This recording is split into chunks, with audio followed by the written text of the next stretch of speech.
기도하겠습니다. 사랑이 많으신 하나님 아버지, 우리에게 하나님이 주신 은혜로 또 새 한 날을 시작하게 하시니 감사합니다. 하나님, 첫 시간 하나님 앞에 드려 예배합니다. 이 예배 가운데 함께하여 주시고 말씀 가운데 함께하여 주셔서 하나님이 원하시는 그 뜻을 마음에 새기고 그 말씀을 붙잡고 오늘 하루도 주 안에서 승리하며 살아가는 우리 모두가 되게 주옵소서. 은혜 주시기를 소원하며 사랑 많으신 예수님 이름으로 기도하옵나이다. 아멘. 오늘 우리에게 주신 하나님의 말씀은 누가복음 10장 25절에서 42절 말씀입니다.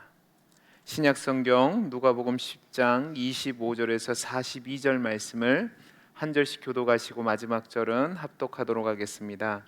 어떤 율법 교사가 일어나 예수를 시험하여 이르되 선생님, 내가 무엇을 하여야 영생을 얻으리이까? 예수께서 이르시되 율법에 무엇이라 기록되었으며 내가 어떻게 읽느냐? 대답하여 이르되 내 마음을 다하며 목숨을 다하며 힘을 다하며 뜻을 다하여 주 너희 하나님을 사랑하고 또한 내 이웃을 내 자신같이 사랑하라 하였나이다.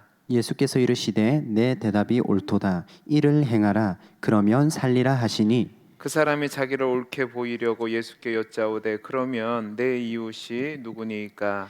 예수께서 대답하여 이르시되 어떤 사람이 예루살렘에서 여리고로 내려가다가 강도를 만나매 강도들이 그 옷을 벗기고 때려 거의 죽은 것을 버리고 갔더라. 마침 한 제사장이 그 길로 내려가다가 그를 보고 피하여 지나가고 또 이와 같이 한 레위인도 그곳에 이르러 그를 보고 피하여 지나가되 어떤 사마리아 사람은 여행하는 중 거기 이르러 그를 보고 불쌍히 여겨 가까이 가서 기름과 포도주를 그 상처에 붓고 싸매고 자기 짐승에 태워 주막으로 데리고 가서 돌보아 주니라. 그 이튿날 그가 주막 주인에게 데나리온 둘을 내어주며 이르되 이 사람을 돌보아 주라. 비용이 더 들면 내가 돌아올 때에 갚으리라 하였으니 내 생각에는 이 세 사람 중에 누가 강도 만난 자의 이웃이 되겠느냐? 이르되 자비를 베푼 자니이다. 예수께서 이르시되 가서 너도 이와 같이 하라 하시니라.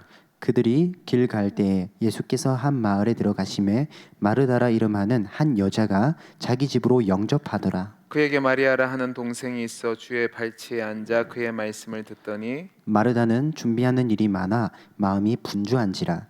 예수께서 나아가 이르되 주여 내 동생이 나 혼자 일하게 두는 것을 생각하지 아니하시나이까? 그를 명하사 나를 도와주라 하소서.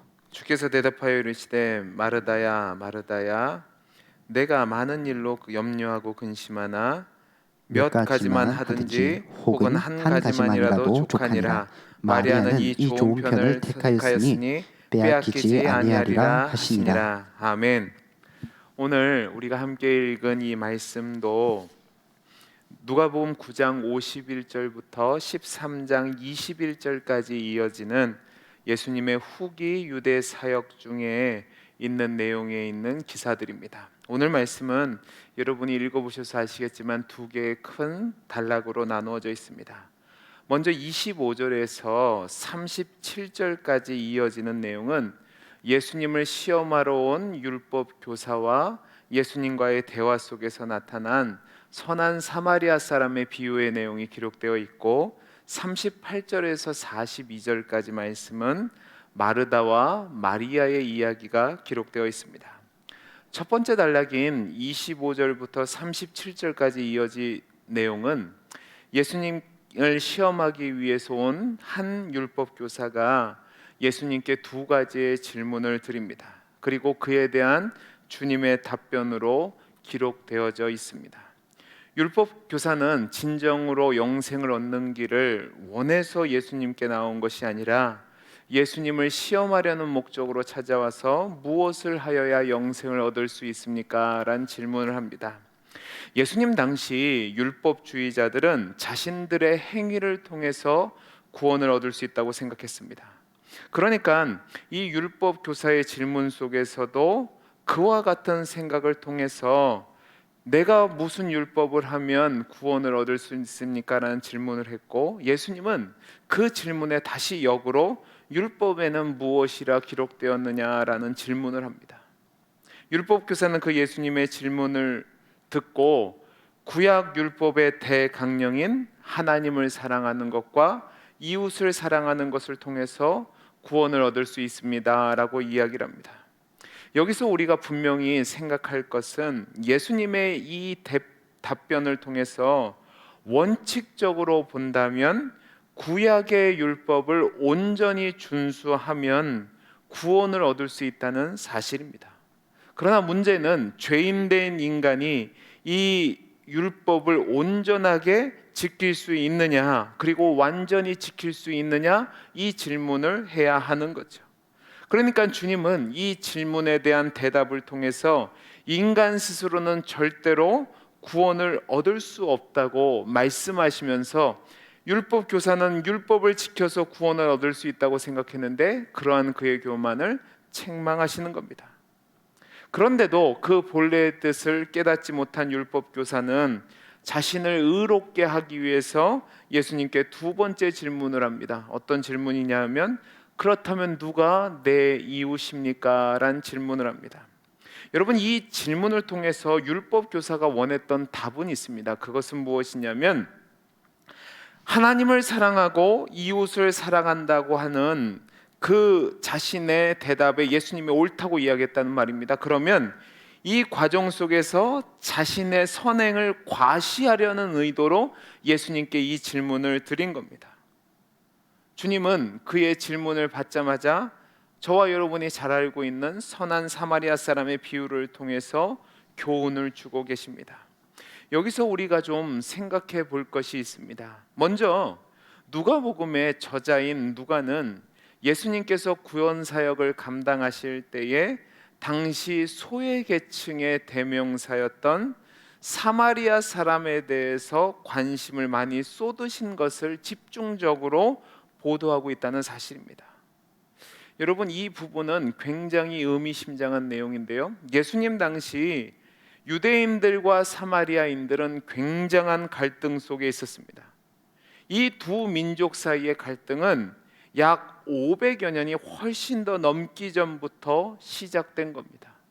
역사적으로 볼 때 북왕조 이스라엘이 주전 721년에 아수르에 의해서 멸망을 당했습니다. 그리고 이 사마리아 지역은 아수르의 식민화 정책에 따라서 주변의 이방인들과 섞여 살게 되었고 그로 말미암아 혼족이 되었습니다. 그래서 순수한 이스라엘 형통으로 인정받지 못했던 거죠. 그러던 중에 주전 5세기경에 페르시아 시대에 바벨론의 포로로 잡혀 있었던 이스라엘 백성이 다시 예루살렘으로 귀환하게 됩니다. 이때 예루살렘으로 귀환한 공동체가 성전을 쌓고 성벽을 쌓고 하나님 앞에서 신앙의 공동체를 만들려고 할 때에 이때 당시에 사마리아에 있던 사람들이 자신들을 무시하고 순수한 형통을 지키면서 자신들만이 유대 공동체를 이루려 하니까 극심한 방해를 했습니다. 이러한 갈등이 약 500여 년 동안 계속되면서 이들은 같은 가나안 땅에 살면서 서로 교역이나 거래도 하지 않았고 서로 상종도 하지 않았고 서로에 대해서 욕을 하면서 이스라엘 백성은 예루살렘 성전에서 또 사마리아 사람들은 그리심산의 성전을 따로 두고 같은 하나님을 예배했다고 보시면 되겠습니다. 이러한 관계 속에서 지금 예수님이 유대의 율법 교사의 질문에 사마리아 사람을 예로 들어서 설명하는 겁니다. 어떤 한 사람이 예루살렘에서 여리고로 내려가다가 강도를 만나서 거의 죽게 됐습니다. 그 쓰러진 사람 옆에 마침 지나가는 사람이 있었죠. 한 사람은 제사장이었고 한 사람은 레위인이었고 또 한 사람은 사마리아 사람이었습니다. 온전한 유대 혈통을 가진 제사장과 레위인은 그 강도 만난 사람을 피해서 지나갔습니다. 분명히 이 레위 사람과 제사장은 다른 일반 사람들보다 더욱더 열심을 내어서 하나님의 뜻을 이루고 그 과정 속에서 어려운 사람을 도와야 했음에도 불구하고 자신들만은 이기심으로 이 죽어가는 사람을 외면하고 피해갔습니다. 하지만 당시 유대인들의 멸시의 대상이었고 개 돼지처럼 취급을 받았던 사마리아 사람은 이 죽어가는 사람을 보고 그냥 지나치지 않고 기름과 포도주로 그 사람을 치료하고 또 자신의 시간과 물질을 들여서 이 사람을 돌보아 줍니다. 이 비유를 한 뒤에 예수님께서는 누가 나의 이웃입니까? 라는 질문을 한 율법 교사에게 그렇다면 누가 강도 만난 자의 이웃이 되겠느냐라는 질문을 역으로 바꾸어서 하십니다. 이것을 통해서 예수님은 이웃의 범위를 한정시켜서 이웃 사랑의 계명을 지키는 것을 자랑하려고 했던 율법 교사의 부족함을 드러나게 하시고 또 이웃의 범위를 그때 당시 가졌던 이웃의 범위를 철폐시키시고 이웃을 중심으로 자신을 개방하여서 다른 사람들에게 참된 이웃이 되어 사랑과 자비를 베푸는 존재가 될 것을 이야기하고 계시는 겁니다. 다음으로 두 번째 단락은 38절에서 42절 말씀인데요. 예수님께서 베다니에 있는 마르다와 마리아의 집에 방문하셨던 사건을 기록하고 있습니다. 이 내용은 공간복음서 중에서 오직 누가복음에만 기록된 내용입니다. 여러분, 이 부분을 맥락적으로 보면 앞선 부분에서 율법의 대강령이 나와 있었습니다. 율법의 대강령이 무엇이냐면 마음을 다하고 뜻을 다하고 온 힘을 다해서 내 하나님을 사랑하고 내 이웃을 사랑하라는 것이 율법의 대강령이었습니다. 율법 교사와의 대화 속에서 예수님은 이웃을 사랑하는 것이 무엇인지에 대한 개념을 세우셨다면 이 마리아와 마르다와의 관계 속에서 나타난 대화 속에서는 하나님 사랑에 대한 부분을 이해하고 있다고 보시면 되겠습니다. 마리아와 마르다의 이야기를 통해서 누가는 일에 대한 부담감보다는 하나님과의 관계를 우선적으로 여기며 그 안에 거하는 것이 더 중요하다라고 이야기하고 있습니다. 마르다가 음식을 준비하는 데 집중하는 반면 마리아는 주의 말씀을 듣는 것에 집중합니다.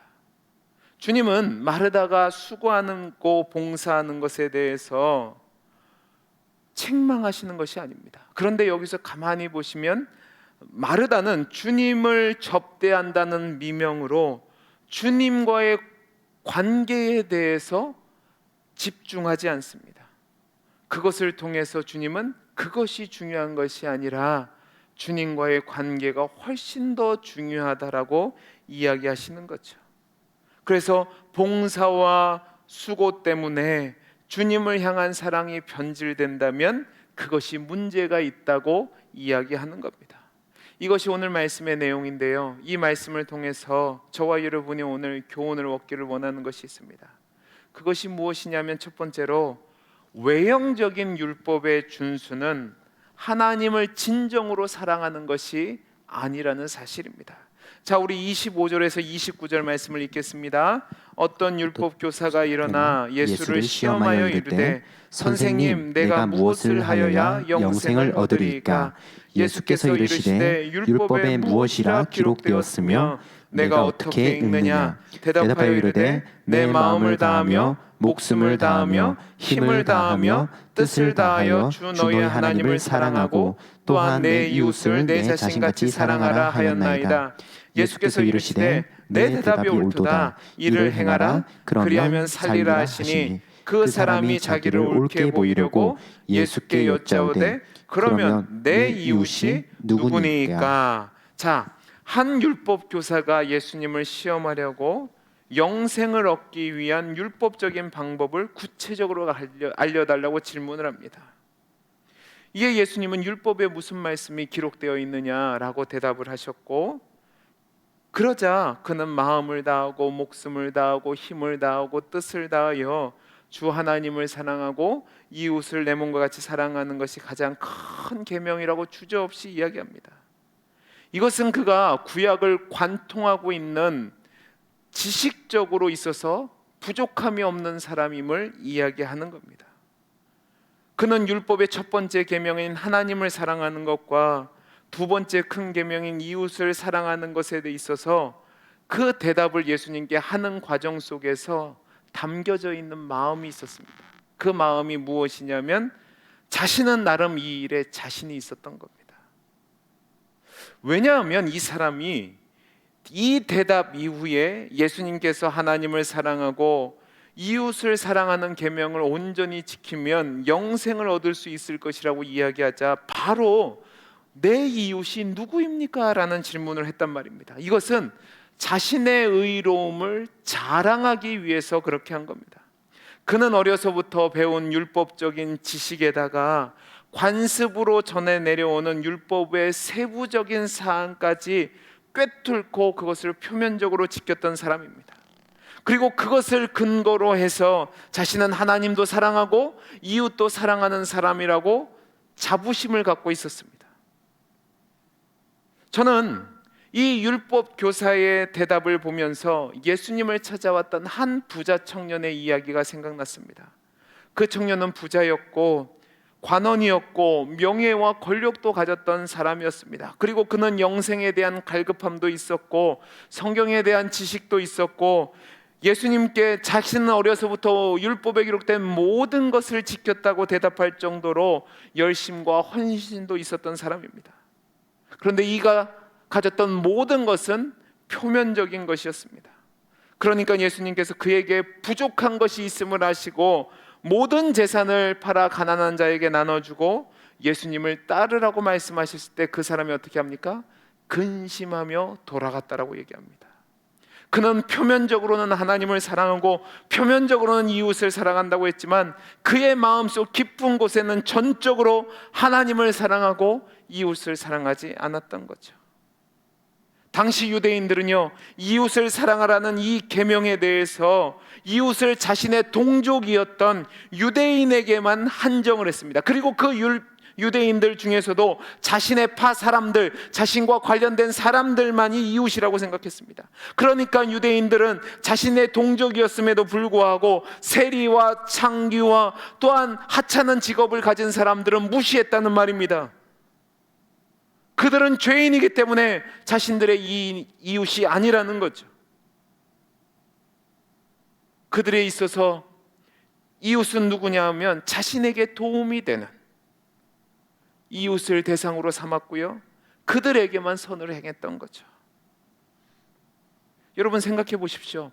왜 강도 만난 사람을 제사장과 레위 사람이란 사람이 피해서 도망갔을까요? 강도 만난 사람이 길가에 쓰러져 있었던 것은 거의 죽은 상태에 있었기 때문에 그렇습니다. 이것은 그들이 가장 소중히 여겼던 하나님을 사랑하는 가운데 지켰던 정결의식과 관련돼 있어서 문제가 생기는 겁니다. 왜냐하면 이 강도 만난 자가 살아있는 자라면 다행입니다. 그러나 혹시라도 죽은 자라면, 또 치료하는 과정 가운데 죽었다면 이들은 예루살렘으로 올라가서 정결의식을 위해서 일주일의 시간과 그것에 필요한 예물을 드려야만 했습니다. 자신들의 손해와 불편함을 감수해야지만 이 사람을 도울 수 있었던 거죠. 이 사람들은 그것이 싫은 겁니다. 그래서 확인하지도 않고 도망하고 간 거죠.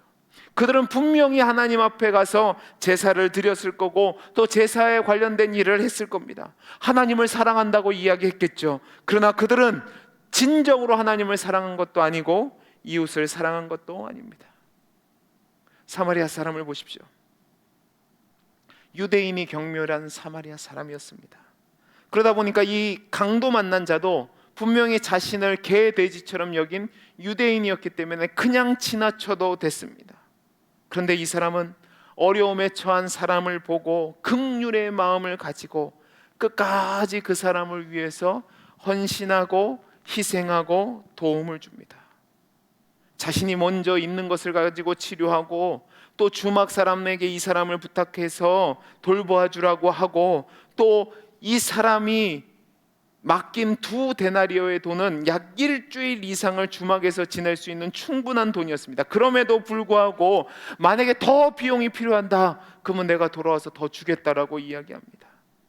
죽어가는 이웃을 보고 자신의 모든 것을 희생하는 이 사랑, 그것이 진정한 사랑이라는 말입니다. 이것이 하나님을 사랑하는 것이고 이것이 이웃을 사랑하는 거죠.